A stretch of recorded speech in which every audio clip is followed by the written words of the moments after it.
يا مساء الخير، ازيكم عاملين ايه؟ يا رب تكونوا دايما بخير وبصحة. النهاردة هنعمل طريقة بطاطا، طريقة سهلة جدا وصحية لولادنا. بس لو اول مرة تشوفوا قناتي ما تنسوش تعملوا اشتراك ولايك وشير لو عجبك الفيديو. البطاطا بقى طبعا اليومين دول ابتدت تنزل اهيت في السوق. هنعمل بقى النهاردة طريقة سهلة جدا وطبعا صحية لولادنا. مسكنا البطاطا غسلناها غسله كويسه جدا عشان طبعا بيبقى فيها طينه. مسكناها كده تحت الحنفيه، سيبناها كده في بوله مليانه ميه، وبعد كده كحتنا الطينه اللي فيها دي كلها وسيبناها كده على جنب. وبعد كده مسكتها بقى قشرتها بالمبشره او بالسكينه، وبعد كده اي تقطيع عشوائي كده ونحط في الحله وعلى البوتاجاز على طول، وسيبناها تغلي بتاع تلت ساعه. واعمل كده بالشوكة. اول ما احس كده ان البطاطا استوت معايا خلاص اطفي عليها واصفيها في مصفى على جنب. وبعد كده اسيبها بقى على ما اجهز المهلبية بتاعتي او الكريمة. حطيت لبن ساقع كده على النار، ما يكونش سخن يعني، بداية لسه يا دوبك احط اللبن ساقع وابتدي بقى اعمل شوية مية صغيرين ب3 معالق نشا واقلبهم كويس وانزل على اللبن بتاعي. وبعد كده احط بقى 5 معالق سكر. السكر ده زي ما انتي ما تكوني عايزه. انا بصراحه مش مكتره السكر النهارده لان السكر طبعا مش صحي خالص لاولادنا. 5 معالق سكر وهقلب كويس جدا كده، وبعد كده هنزل بكيس فانيليا بس كده. وبعد كده هقلب كويس، واول ما تتقل معايا تبقى كده خلاص المهلبيه او الكريمه بتاعتي بقت جاهزه معايا. كل ده طبعا على البارد، ما يكونش اللبن سخن ونحط النشا عشان طبعا بيبقى غلط. يعني لو انت قلقانه انك تحطي اللبن ساقع كده على البوتاجاز، حطي اللبن ساقع على الرخامه وانزلي بربع كوبايه ميه عليها النشا وقلبي والفانيليا والسكر، وبعد كده اقفي على البوتاجاز. تمام. بس عشان انا واثقه ان اللبن بتاعي ساقع حطيت النشا والفانيليا والسكر وانا واقفه كده قبل ما اللبن ما يسخن معايا. كده خلاص البطاطا بتاعتي كانت اتسلقت، قعدت تلت ساعة على النار ومسكتها صفيتها بمصفى.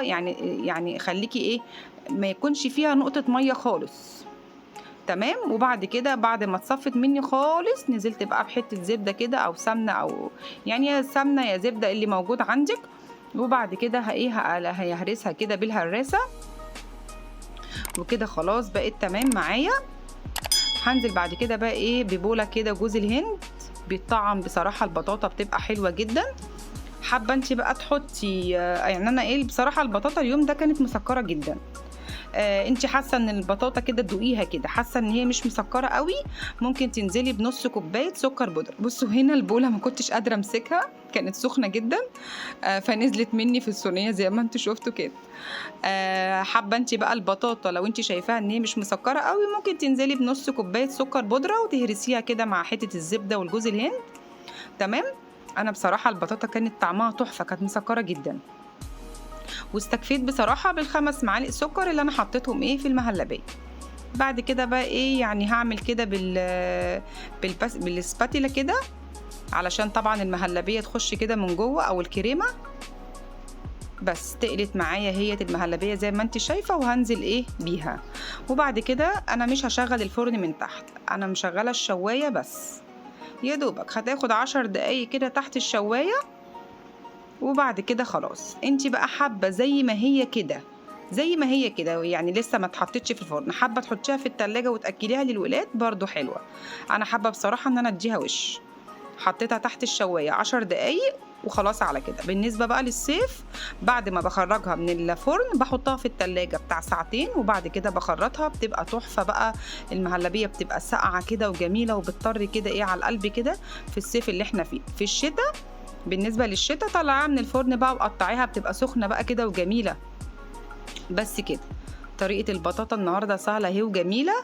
وما تتخطيش بقى كوبايه الجوز الهند بالنسبه للناس اللي بتحب جوز الهند. لو انت بقى عندك الولاد ما بيحبوش جوز الهند ممكن ما تحطيش جوز الهند، ممكن تحطي زبيب، تحطي مكسرات. مش حابه اي مكسرات ممكن ما تحطيش اي حاجه. بصوا تحفه ازاي.